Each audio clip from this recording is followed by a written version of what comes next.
What's up? It's Matt. It's Friday.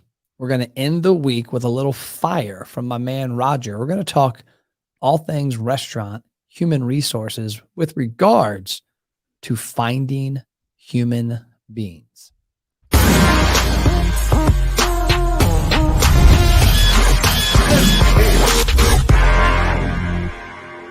Roger, how is life up in the Northeast? Hey, things are starting to get cold up here. The leaves are turning. Actually, they're starting to fall. Skiing is in the air, Matt. That's what I'm thinking now. We're almost to ski season. I think we're a couple of weeks away. They fired up the snowmaking system, and that's what gives me a kick. Oh, you got to have that free time. You got to have those things you love. And Yep. I wish I was closer to the mountains. I only get to go like 2 or 3 times a year, but it actually is cold here now too. I had to turn a little bit of the heat on in the office. I guess it works because it got warm in here. But my wife texted me about an hour ago. Do you want me to bring some sweatpants and a sweatshirt to the game? Because I left the house in t-shirt Right, shorts, right. and it's gonna be like 50 degrees and raining tonight. Yep. So Got to be flexible. got to be flexible. So talking about flexible, there's a lot of restaurants who can't be as flexible now because they don't have the proper amount of human beings behind the registers and on the grills and doing all that great stuff. So obviously there's a couple of things that have happened in the shakeout of the pandemic, and turns out the shutdowns that were going to be 2 weeks that turned out to be 6 months, last year, were the least of our concerns, because now here we are, 2021, the end of the year, and a lot of restaurants are hurting for employees and hurting for good employees, because I've actually heard that it's like, I just need a body. So what are you seeing out there? And then let's just dig into the problem. It's the worst this industry has ever seen it, and that's an understatement, and I don't need to tell anyone this, but it's not just restaurants competing with other restaurants for staff. It's every industry on the planet competing for labor with every other industry on the planet. And it's cannibalization, and people are stealing employees out of the parking lots of restaurants and other businesses, and it's god awful. And restaurants traditionally have been a lower pay industry, and now wages are being forced up. Incentives, bonuses, all these things are important to not only keep your good people happy, but to find new people. And it's really hard to compete with other industries that have traditionally been able to start people at $20, $22, $23 an hour. And now you see that everywhere. You see signs, now paying plus hiring bonus, plus health benefits, plus everything. And there's so many restaurants that just can't afford that. And it's a perfect storm of chaos right now from a labor standpoint. It's awful. And it doesn't matter what part of the country, it's happening everywhere. Oh, it's everywhere. And, Yeah. I've got my own opinion on it, because I think on some of those things, I think some of the stuff is self-inflicted, because, a lot of those businesses, like I remember I worked in landscaping in high school and college, and, that was a terrible job. I mean, I don't know how people do it. I've laid tile on my own at a house. I don't know how people do it, but people are leaving the restaurant business for those jobs. I mean, home construction is booming, and it's off the backs of the people who used to work in restaurants. And that's not an easy job. I mean, they're long hours. It's physically grueling. Yeah. It's the conditions aren't there. And honestly, I've talked to people I know in the businesses. It's not as fun.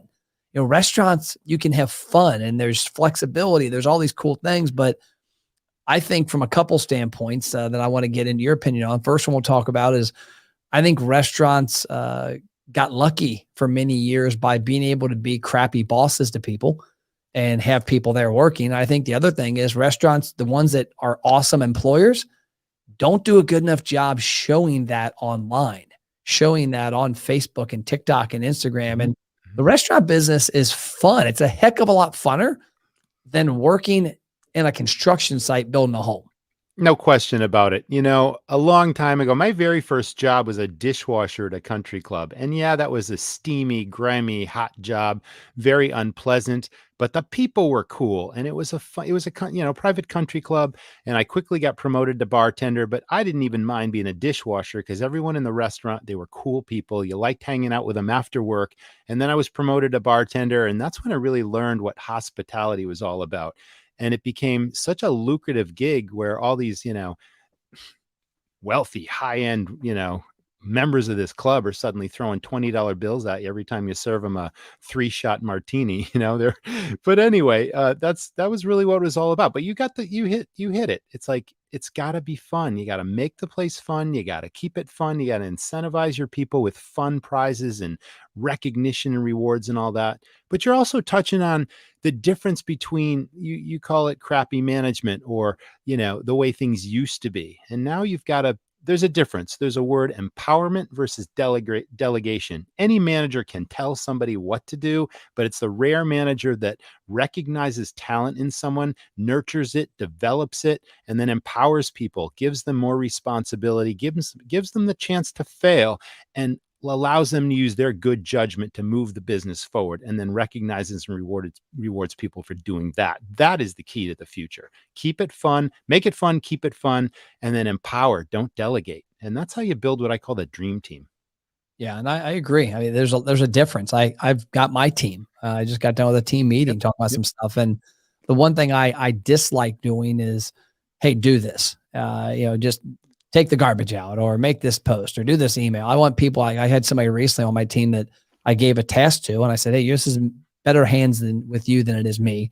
And they came back and said, well, what do you think of what I want to do here? I said, what do you think of it? And they go, I think it's pretty awesome. I go, well, I think it's awesome too. And I didn't necessarily think it was the greatest thing ever, but they did. And I wanted to see the outcome, because if I give them mine way of doing it every time, and it comes back a little differently, all of a sudden they take ownership of it. They do something awesome. And then Yes. it's like, that's the best thing ever, that they did something. Now, granted, some restaurants and systems, there's things in place that you got to do this way, but there's also ways to let people, run on their own and do things. And I don't know. I've seen, I had a friend of mine tell me this a couple years ago. And this was before the pandemic. He's like, his biggest problem was finding good managers, that there were too many restaurants out there, and he was putting people in management positions that shouldn't be a manager. And by doing that, I'm guessing that kind of drug down the morale. It's like me. If all of a sudden the football team in college didn't have a quarterback, and me at safety, it was like, hey, yes, you know how to throw a ball, go be the quarterback. Well, guess what? We might be manageable with a good running back and an occasional lucky catch, but it's going to show eventually. And I think the pandemic probably shined a light on some of these restaurants that had the wrong people in the wrong places for a couple of years. Yeah, that is absolutely true. But, people are thrown into management positions whether they want to be or not, just because they have half a clue and they do a decent job. And then all of a sudden the owner says, oh my God, I need you to do this, that, and the next thing. And you can't force somebody in a position, but you can develop their talent. You can develop their passion for the business, because this business is all about hospitality and passion. And finding the right people is about, not turning and burning them, even though, it seems easy to say that when everyone just needs warm bodies. But, you know, I've always believed there's three types of employees in any business. And this goes without saying. You got your A team, right? And that's self-explanatory. Those people you wish you had 20 more of them. They're reliable, they're personable, they make friends with your customers every day, they've got experience. And everyone just wants to be with them because they make friends so easily. And the B team have all those attributes, except maybe they lack a little experience. They never worked in a restaurant before, but they can shadow the A's and quickly become an A because they got the right stuff inside them, right? And if you can find these people and train them, develop them, recognize and reward them, then those are your best management candidates. But then there's the C players. And so many restaurants right now are struggling just to find anybody. And unfortunately, they're getting a lot of C's, and that's everyone else's headache. The people that just show up for a paycheck, half the time they're out back having a smoke. You're looking for them. They're not doing your business any favors. They're not making friends with your customers. Half the time they're calling in sick, not showing up. And, restaurants are relying on those types of staff. And what are they doing? They're delivering really lackluster experiences to the guests if they interact with the customers. So that's also part of that perfect storm. Where do you find the A's and the B's? And I believe it's all about recruiting. And I think that recruiting starts, in my opinion, with the A's that are already inside. It does. And I Mhm. think that one of the problems I've seen is that, like I talked to a restaurant the other day. I was talking to him. He's like, hey, we're closing tomorrow. The next day, give my employees 2 days off. But one of those days, we're going bowling. We're taking the team going on a bowling trip. We're going to get sloshed. We're going to have a great time. Yep. And they had a great time. And Yep. it's You got to morale. do it. It's fun. When we had our boat dealership, we used to do something I'm actually going to put in place here at the office in the next couple of weeks. We had a thing every week called the money bag, where we'd have the whole staff in the office at the boat dealership, and everybody could earn a chance to reach into the money bag. And it was literally a brown paper bag with $100 bills, 50s, 10s, fives, ones, of course, more ones than hundreds. But it was so fun. People would get such a kick out of pulling a dollar out of there. And I was telling this to a restaurateur the other day. I said, man, do the money bag once a week on a Wednesday. Every time you see somebody do something cool, or an employee says something, or does a table visit, or whatever it might be that can be measured as a success or a micro win, Yep. all of a sudden people are having fun. And I think that's one of the biggest elements of recruiting people, is that if people don't enjoy working in the restaurant, then all of a sudden, why are they going to recruit their friends to come work in a crappy place? That's absolutely spot on. You're bringing up something similar that we did for years. We actually had an old phone booth that we put a fan inside. And maybe you've seen this at different events. It was this fun thing where we loaded it with $200, and it'd be a couple of 20s and a couple of 10s and a bunch of fives. And, you blow the fan. And when someone did something really extraordinary, they got a trip to the phone booth, and they could be, and it was fun. It's crazy, quirky, stupid stuff like that really resonate with people. And, we had a program called Difference Dollars. Every week we recognized 2 people, because we had 55 employees in my biggest restaurant. And obviously not every person works every shift, but the majority of people are there on a Friday and a Saturday night, the 2 busiest nights we had. So every week I recognized one person on a Friday, one person on a Saturday. Before the doors open for business, Matt, I called the whole team together, and maybe I caught somebody doing something amazing. Maybe another team member recommended that to me. It didn't matter where the person came from, but what was really important is what they did that made a difference. So I'd get up and I'd kind of recognize this person, and I'd say, this is what you did. It was amazing. It made this impact on a customer, on a team member, whatever. I gave them a $20 bill and a can of Red Bull. And I thanked them very much. And they were stoked about that. And it built the morale of the team. But the kicker was this: we went into the back office, or I did, and then I typed up what that difference was, on a regular piece of computer paper. And we had all these frames from like Walmart, Kmart, whatever the heck it was. And we plastered the kitchen, the employee area, the hallway, the employee bathrooms with these differences. And after time, there was like not a square inch left that wasn't covered with a difference that somebody did. And whenever you hired a new employee, you'd catch them like reading all these stories, and it sent a very clear message about what the expectations were, and what people did that really elevated not just the team, but the customer experience, because the customer benefited from all of this. And that was our culture. We called it the culture of hospitality, family, and fun, where it was all about hospitality. Everyone felt like family. The staff felt like family. The guests felt like family, and everybody was having fun. And I thought that was the magic formula for restaurants. Yeah, and I think it is. I agree with you that it comes down to people enjoying being where they're at. It's just like I preach to restaurants that, why is somebody going to drive past 20 pizza places and go to your pizza place? Yep. What's the difference of them stopping? Well, the same thing with employee. You can work anywhere. I mean, I could literally leave my office, and probably before I get to my house 6 miles away, I'll pass 100 places that are hiring, whether it's construction or retail or restaurants or medical. They're all hiring. And so why am I going to be in your place? And I think it goes back to, getting to a place where people have fun. I was at a friend's restaurant, I don't know, last week or earlier this week, sometime. Today's Friday. I keep thinking what day it is. And he saw that I was there, and he said, hey, how was your visit? I said, and I'm always honest with him. I said, the food was great. It was prepared perfectly. The service was good. I said, the thing that was really obvious, none of them were talking to each other, because it's a fast casual concept. Mm-hmm. And he goes, what do you mean? I said, well, I was looking, I've been there many times, and they're back there. There's a Miley Cyrus song on, and somebody's dancing, and somebody's hitting and pushing each other, and they're making fun of one person and having a good time. I said, there was none of that camaraderie. There was no banter. It was like literally 4 people. Now, granted, they were doing their job exactly right, but there was no energy, no chemistry. I said, and I don't know if that's because you got new staff, if there's a new manager, if these people don't know each other, maybe it's a hodgepodge of this person works in lunch and dinners, but you could see that. And then that way, when I went to pay my bill, there was nothing there. It was just the guy like, put your credit card in, here's your dollar amount, see you later. But it didn't affect me not coming back, but it didn't raise the bar. And at the same time, I think as people look at where they want to work, and they see that vibe, that there's no doubt somebody came through line that night eating there that might be looking for a job and might have saw that kind of drab atmosphere and been like, I'm good. But if they would have maybe come through and saw, like I was there about a month ago and they were literally, it was Miley Cyrus was playing in the background. The girls were dancing and they were, People are rocking out. Yep. yeah. One guy was flipping the other guy with a towel and he's like, will you quit doing that? I'm going to throw pizza at you. And it was this whole little thing. And it was funny because they were having fun working. Right. How many times you go to so many, I mean, go to a gas station. Very rarely do you see the person at the gas station happy to be there.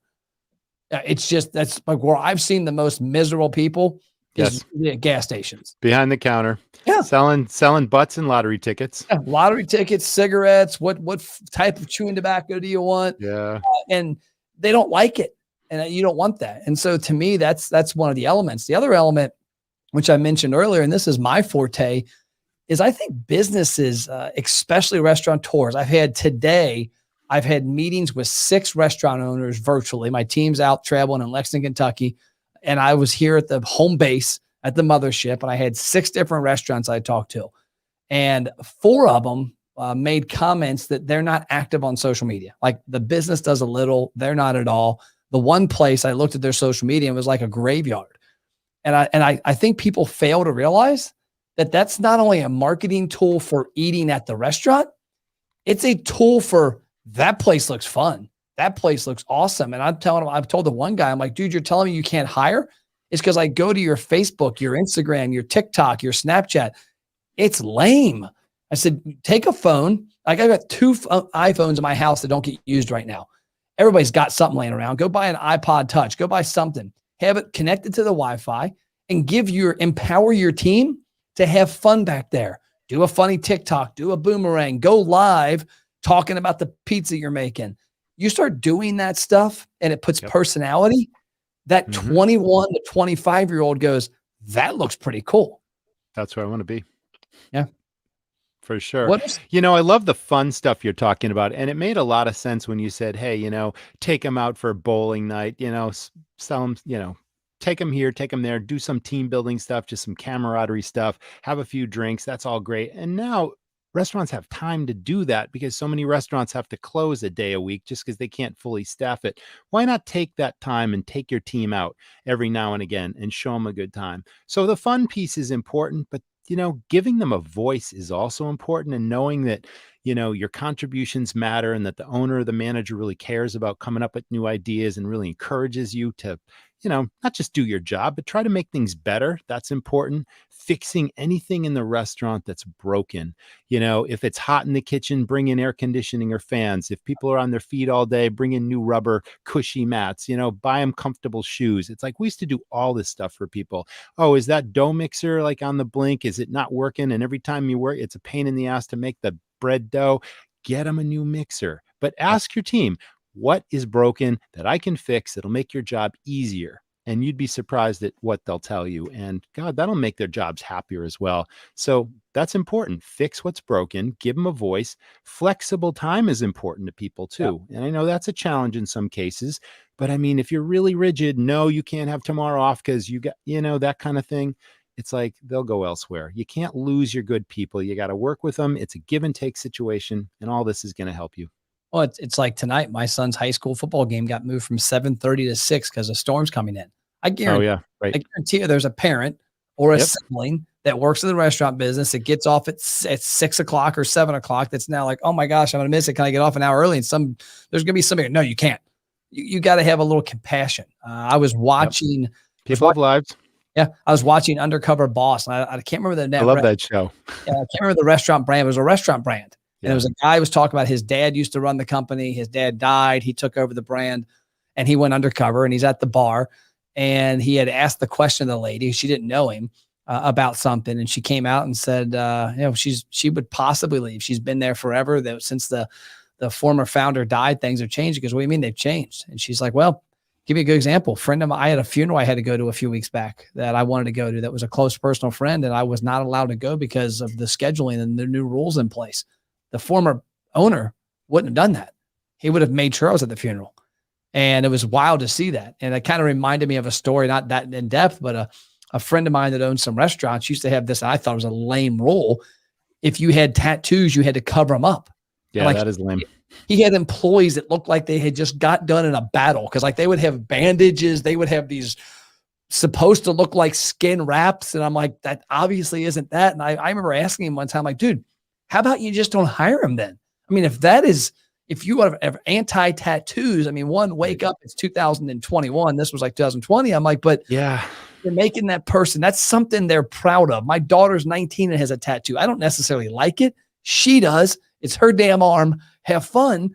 But if all of a sudden you're saying, hey, something you went out and spent money on, you like, if you don't think it fits your brand, then don't hire them. But if you hire them, let them live their life. Yeah, everyone's got a unique personality, and that comes, I mean, the restaurant industry is probably the most diverse business that there is, right? You Yeah. got all kinds of people, you got all races. Sometimes you've got foreign nationals on visas that work in restaurants prior to the pandemic. Yeah. You got tattoos, you got nose rings, you got colored hair. It's like that adds color to a certain concept. Unless you're some fine dining buttoned up place with the white gloves and the tuxedos, it's like you got to encourage your people to be who they are. And if you do that, then their personalities will shine on your staff, not only on the other staff, but on your ultimate customer, your guest.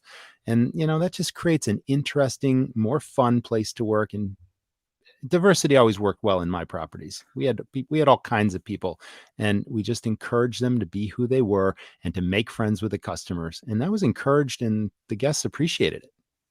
Okay. So, in wrapping up, we know it's not a short term fix. If you're a restaurant that's got a morale issue, that's got some staffing issues, that needs to change some of your culture, it's not a 1 or 2 week, it's a 3, 6 month process, but you might as well start it now. What are a couple things that you see most often that you would say, hey, don't worry about looking at 10 items. Look at these 2 items right now, fix these two, then go to the next two. Lead by example is probably the number one. And I see, I consult with quite a few restaurants, and pre-pandemic, and now that business is coming back, there's so many managers and owners that have to shift their approach, where they're no longer the figurehead in the back office. It's all about not being afraid to get your hands dirty. And now they're being forced to because of the labor shortage. But you got to have a positive attitude. You can't ever let them see you sweat. You got to be right in there in the trenches. Show them how it's done. Don't be too important to pick up trash in the parking lot or wash a window, and then empower someone to monitor the place and say, if you see anything amiss, fix it before the guest sees it. So lead by example is definitely one. Praise, recognize, and reward. Don't just have expectations that are unrealistic, but recognize and reward your people, and do it frequently. And that rises the tide on the whole organization. Something as simple as difference dollars. Trade is so important, especially now when dollars are at a premium. It's like, if you can get something of value for pennies on the dollar with other non-competing businesses, where you trade a $50 gift card for your restaurant to some other business, and then they give you a $50 gift card, and you can use that as employee incentives, it costs you just basically what your food cost is. So maybe 30 cents on a dollar versus a dollar on a dollar. Trade for anything that you can possibly trade for: services, goods, services, other gift cards, incentives, all that kind of stuff. And then we used to have an incentive program, not just for the managers, for anyone. We'd have a regular meeting once a month, and we would sit down in our meeting room or whatever, and we'd put up the whiteboards, and we would just throw thousands of ideas at the wall. And if someone came up with an idea where I could literally track the ROI of that idea, they got a percentage of what they brought in. Oh, nice. And that was huge. And it's like all this stuff, the difference dollars, the incentives, just the fun. It's like all that stuff, the crazy phone booth we talked about. It's like we had a 96% retention rate in a seasonal business that was only open 4 months a year, where everyone had to go out and get a new job and then come back 8 months later. And I know that was pre-pandemic, Yeah. but again, the basic foundational elements of what we're talking about will serve restaurants well today. Just The got to dig deep, be resourceful, be creative, try to reignite the passion. Why'd you get into this business in the first place? I know the chips are down. I know times are hard right now. It's not going to last forever. And you want to be in a better position down the road when it's all over than your competition is today. And you got to dig deep and, be creative and and come up with new ideas. And changes like this are no different than weight loss. I tell clients a lot of times, Yeah. your marketing didn't start sucking a month ago. It started sucking 10 years ago. You didn't gain that 100 pounds in the last month. You gained it in 10 years. So Over time. Yep. yeah, over time, it's going to take time. But I tell you, the one thing I love, you said trade. I hadn't thought of that. And, I think you could actually also benefit from other restaurants, because let's face it, you work in a restaurant for 2 years, you've had everything on the menu. You more than likely have a place you might go hang out afterwards. I mean, Yeah, that'll work too. get with 10 restaurants within a 10-mile radius and do some trade back and forth. And because those people are going to bring friends with them, they're going to eat or drink more than they had on the gift card. And it gives them a little place. But I love that aspect. I mean, some food and oil change. I mean, there's all these little things that go a long way. I mean, hell, look at the car dealers. I mean, car auto repair shops. I guarantee you go to a place, go, hey, give us 50 oil changes. We'll give you 50 $10 gift cards or whatever it is. And all of a sudden you got traffic coming both ways. You thought you just triggered another thought. As long as we're talking about gift cards, this is a genius idea. I wish I thought of it. But a Yep. podcast guest recently, it's a chain of burger joints and diners in Southern California. They came up with an incentive where they're giving away $200 gift cards to their best customers if they refer new employees to this particular restaurant. And yeah, there's a certain amount of time. They've got to be vetted over 2 months. But 2 months later, if somebody referred someone and they work out, hey, here's a $200 gift card to the restaurant. So again, pennies on the dollar, and that's a new form of finding new people. It's a new way of recruiting. I thought that was genius. Yeah. Love our food. Love when somebody delivers a smile with your food. Help us find that next smile. Yeah, Well, cool. that's what it's about. So tell us about how people can contact you, about your business. I know it's Restaurant Rockstars, right? Yeah, I mean, I've been in this business 23 years as an operator. I started my first restaurant 23 years ago with virtually no restaurant experience. I put systems in place in that business that led to double the net profit of the average full-serve restaurant. I opened up several other locations after that, sold them all in 2014 to start this company called Restaurant Rockstars. And now we have a weekly podcast, the Restaurant Rockstars podcast, of course. I'm a coach and consultant on a limited basis to restaurants. I just have a passion to help operators take things to the next level. I specialize in restaurant finance, marketing, as well as, staff training. Those are the three foundational fundamentals, I call them, of any successful restaurant. So yeah, I've written a couple of books and I coach and consult. I'm a speaker at different food events across the country.